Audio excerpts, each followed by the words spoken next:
हम में से ही अनेकों लोग गुणों और अवगुणों में भेद नहीं समझ पाते हैं, गुणों और अवगुणों में अंतर नहीं समझ पाते हैं, उनका आभास नहीं कर पाते हैं। उनकी पहचान न करने के कारण, न पहचान पाने के कारण हम लगातार अवगुणों और गुणों दोनों से ही प्रभावित होते रहते हैं। अनेकों बार ऐसा भी होता है कि हम गुणों को अवगुण और अवगुणों को गुण के रूप में धोखे से पहचान लेते हैं। और जब ऐसा कर लेते हैं हम, तो एक नई समस्या का जन्म हो जाता है। एक बहुत बड़ा अनर्थ हो जाता है उस क्षण। और अनर्थ हो भी क्यों ना, कि जब हम गुणों को अवगुण मान बैठते हों और अवगुणों को गुण मान बैठते हों और उन्हें स्वीकार लेते हों, स्वीकार्य करके अपने जीवन में घटित कर लेते हों। इस प्रकार तो हम अनजाने में ही, धोखे से ही गुणों को अवगुणों के रूप में पहचान कर उन्हें त्याग देते हैं, उनसे दूर हो जाते हैं। और अनेकों बार ऐसा भी होता है, अवगुणों को गुणों के रूप में पहचान कर धोखे से हम उन्हें अपने शरीर में भरने लगते हैं, अपने शरीर में संजोने लगते हैं। और इस अनर्थ के साथ साथ हम अपने जीवन को आगे बढ़ाते रहते हैं और हमें यह बोध ही नहीं होता, हमें इसका आभास ही नहीं होता, हमें इसकी पहचान ही नहीं होती, हमें इसका ज्ञान ही नहीं होता कि वास्तविक रूप में जो गुण हैं उन्हें हम धोखे से अवगुण मान बैठे हैं और जो अवगुण हैं उन्हें हम धोखे से गुण मान बैठे हैं। और धीरे धीरे ही हम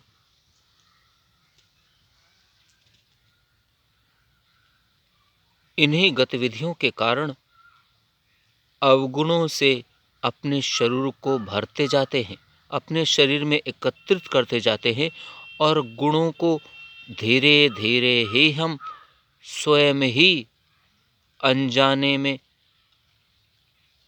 छोड़ते रहते हैं, उनसे दूर होते रहते हैं। और इस प्रकार हमें जिस प्रकार का वास्तविक व्यक्तित्व तैयार करना होता है या होना था, वैसा व्यक्तित्व हम तैयार नहीं कर पाते। जिस प्रकार का वास्तविक जीवन होना चाहिए था, वैसा जीवन हम नहीं जी पाते, उससे हम दूर हो जाते हैं और न जाने कब भौतिकता की चकाचौंध में वशीभूत होकर हम जिस प्रकार का जीवन, जिस प्रकार का व्यक्तित्व नहीं चाहते थे, हमें जिस प्रकार का व्यक्तित्व और जीवन नहीं तैयार करना था, वैसा ही तैयार कर बैठते हैं। और जिस प्रकार का जीवन और व्यक्तित्व होना चाहिए था, उससे बहुत दूर पहुंच गए होते हैं। अब सवाल ये कि ऐसा कब तक चलेगा और कब तक चलता है?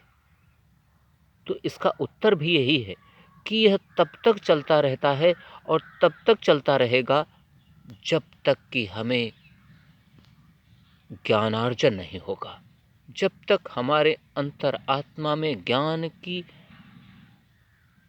जो प्रकाश की पुंज है वह प्रस्फुटित नहीं होती, तब तक ऐसे ही चलता रहेगा और ऐसे ही चलता रहता है। लेकिन यही समय हमारे लिए नुकसानदायक साबित होता है और हमें इस बात का आभास भी नहीं होता। उसका वास्तविक कारण भी तो यही है कि हम अज्ञान के वशीभूत होते हैं। अज्ञान के जाले से हमारे हृदय के चक्षु मुदे होते हैं। अज्ञान के अंधकार में, अंधकार जैसे घोर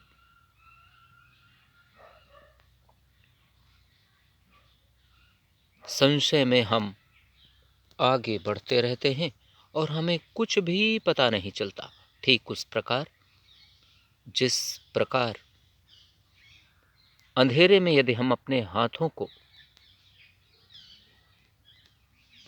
देखना चाहें तो हमारे आसपास ही हमारे फैले हुए हाथ दिखाई नहीं पड़ते। ठीक उसी प्रकार अज्ञान के वशीभूत होकर हमें ये सभी नकारात्मक गतिविधियां जो हमारे जीवन में घटित हो रही होती हैं, वे हमें नहीं समझ में आती, वे हमें नहीं दिखाई पड़ती और हम इस प्रकार पतित होते रहते हैं, नकारात्मक राहों पर बढ़ते रहते हैं। पतन के अंधकार में, पतन के गर्त में हम समाते रहते हैं, परंतु हमें एक क्षण भी, रत्ती भर भी आभास नहीं हो पाता। उसका बहुत बड़ा यही कारण है कि अज्ञान ने हमको बिल्कुल अपने जाले से जकड़ रखा होता है। और इसलिए इस प्रकार के अंधकार से दूर होने के लिए, इस जाले से छुटकारा पाने के लिए, गुणों को गुणों के रूप में ही पहचानने की कोशिश करने के लिए, अवगुणों को अवगुणों के रूप में ही पहचानने की कोशिश करने के लिए, ये सामर्थ्य तैयार करने के लिए, यह कोशिश करने के लिए हमें एक ही रास्ते की तलाश होती है, होनी चाहिए, कि वह है ज्ञान। यदि वास्तविक ज्ञान हमारे अंतरात्मा में जग गया, उसका प्रकाश हमारे अंतरात्मा में निखर गया, तो हमें इन सब चीज़ों को पहचानने में परेशानियां नहीं होंगी। फिर हम आसानी से गुणों को गुणों के रूप में, अवगुणों को अवगुणों के रूप में पहचान कर उन्हें अपने जीवन से, अपने जीवन के यात्रा से, अपने व्यक्तित्व से आवश्यकता अनुसार से कार्य कर पाएंगे, या फिर अवगुणों को पहचान कर, समझ कर हम अपने जीवन से, अपने व्यक्तित्व से दूर कर पाएंगे।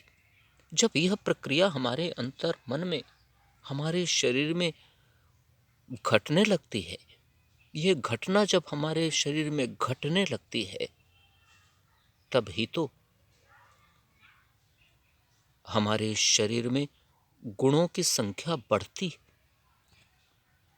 और अवगुणों की संख्या घटती है। और यही वास्तविक प्रगति है हमारे जीवन की, हमारे व्यक्तित्व की।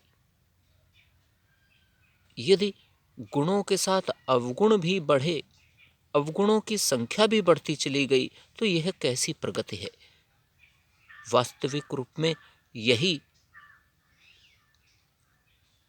प्रगति मानी जाएगी कि जब हम अपने शरीर में गुणों की संख्या को बढ़ाने लगें और अवगुणों की संख्या को कम करने लगें। यही तो आवश्यकता है। यही प्रक्रिया तो हमें एक अद्वितीय व्यक्तित्व के रूप में तैयार करेगी। यही प्रक्रिया तो हमारे जीवन को अद्भुत बनाएगी। यही प्रक्रिया तो हमारे जीवन को सार्थक बनाएगी। यही प्रक्रिया तो हमें सत्य की ओर प्रेरित करेगी, न्याय की ओर प्रेरित करेगी, धर्म की ओर प्रेरित करेगी, ईमानदारी, मानवता और शांति अहिंसा की ओर प्रेरित करेगी। और जब यह प्रेरणा हमारे शरीर में उत्पन्न होकर विकसित होने लगेगी, तो हम स्वयं ही एक अद्वितीय व्यक्तित्व के रूप में निखर कर सामने आ जाएंगे।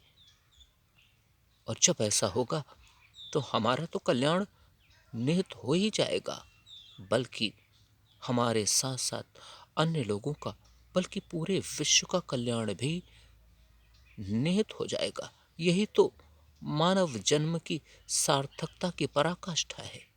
यही तो हमारे जन्म के उद्देश्य की सार्थकता है कि जब हम मानव जन्म में आकर, मानव के रूप में जन्म लेकर मानवता की सार्थकता को सिद्ध कर पाए। यदि ऐसा कर पाते हैं तो निश्चित ही हम सुख, समृद्धि, शांति, आनंद, परमानंद और ब्रह्मानंद की प्राप्ति भी कर पाएंगे। और जब यह सब प्राप्त हो जाएगा, फिर तो किसी अन्य चीज की आवश्यकता भी महसूस नहीं होगी।